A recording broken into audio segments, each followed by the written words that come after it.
자, 오늘 우리가 함께 파헤쳐볼 이야기는요, 바로 보이지 않는 전쟁에 대한 겁니다. 근데 이게 총칼을 든 군인이 아니라 운동선수나 예술가들이 싸우는 전쟁이라면 어떠세요? 어때요? 시작부터 아주 강렬하죠? 이곳은 그냥 경기장이 아니다. 외교의 최전선이다. 바로 이 문장이 오늘 우리가 나눌 이야기의 모든 걸 담고 있다고 해도 과언이 아닙니다. 아마 오늘 이야기를 듣고 나면요, 앞으로 국제 경기를 보실 때마다 이 말이 계속 머릿속에 맴돌게 될 거예요.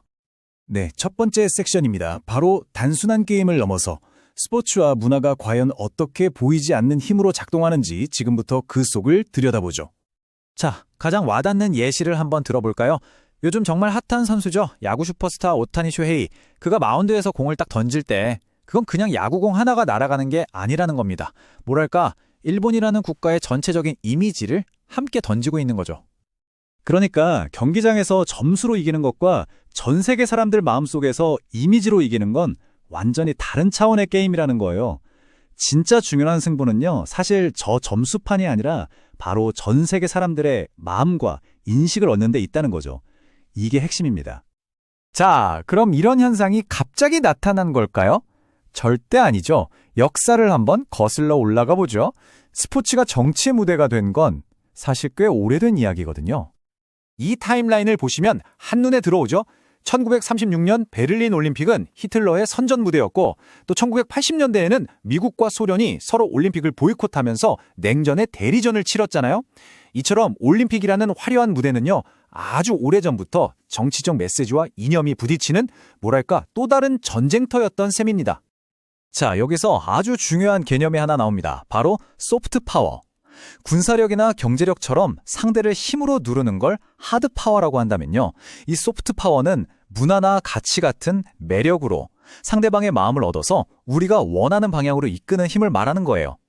그러니까 주먹이 아니라 마음으로 이기는 전략인 셈이죠.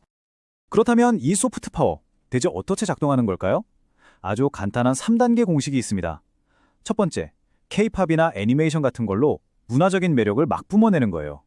그리고 두 번째, 그 매력을 바탕으로 저 나라는 참 괜찮은 나라구나 하는 신뢰를 쌓는 거죠. 마지막 세 번째 단계가 뭐겠어요?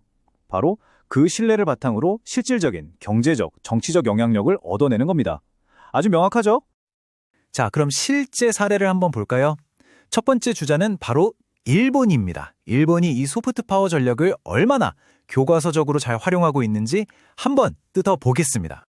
일본의 전략은요, 정말 치밀하고 계산적입니다. 오타니 선수의 겸손한 인터뷰 하나, 스튜디오 지브리 애니메이션의 따뜻한 감성 하나하나가 전부 일본은 품격 있고 믿을 수 있는 나라라는 이미지를 만들기 위한 큰 그림의 조각들이라는 거죠. 그리고 이 신뢰가 결국엔 뭘로 이어지겠어요? 바로 무역, 투자, 관광 같은 실질적인 이익으로 직결되는 겁니다. 자, 이번엔 바로 옆 나라 한국으로 가보겠습니다. 일본과는 전혀 다른, 하지만 그에 못지않게 아주 강력한 방식으로 세계를 사로잡고 있죠.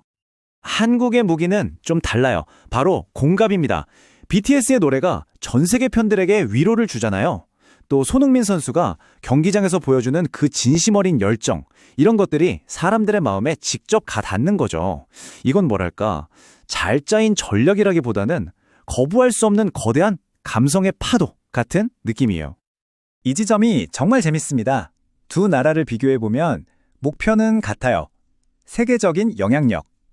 그런데 방법이 다른 거죠. 일본은 우리는 믿을 수 있는 파트너입니다라며 이성적으로 신뢰를 구축하는 방식이라면, 한국은 우리도 당신들과 같아요 라면서 감성적으로 공감대를 형성하는 방식인 거죠. 정말 흥미로운 대비죠? 자, 그럼 이제 마지막 섹션입니다. 이 모든 이야기들이 지금 우리가 살고 있는 이 세상에 던지는 메시지는 과연 뭘까요? 핵심은 이겁니다. 이제 외교는 더 이상 딱딱한 회의 테이블에서 말로만 하는 게 아니라는 거예요. 무대 위에서 공연으로, 노래로, 그리고 경기장에서의 플레이로 펼쳐지고 있습니다. 시대가 변한 거죠. 결국 전 세계의 영향력을 얻기 위한 이 보이지 않는 전쟁은요, 우리 주변 모든 곳에서 바로 지금 이 순간에도 일어나고 있는 겁니다. 그리고 우리가 무심코 즐기는 스포츠 경기나 음악 하나하나가 사실은 우리를 이 전쟁의 한가운데로 데려다 놓는다는 거죠. 우리 모두가 관객이자 어쩌면 심판일지도 모릅니다. 자, 오늘 이야기는 이 질문을 여러분께 던지면서 마무리할까 합니다.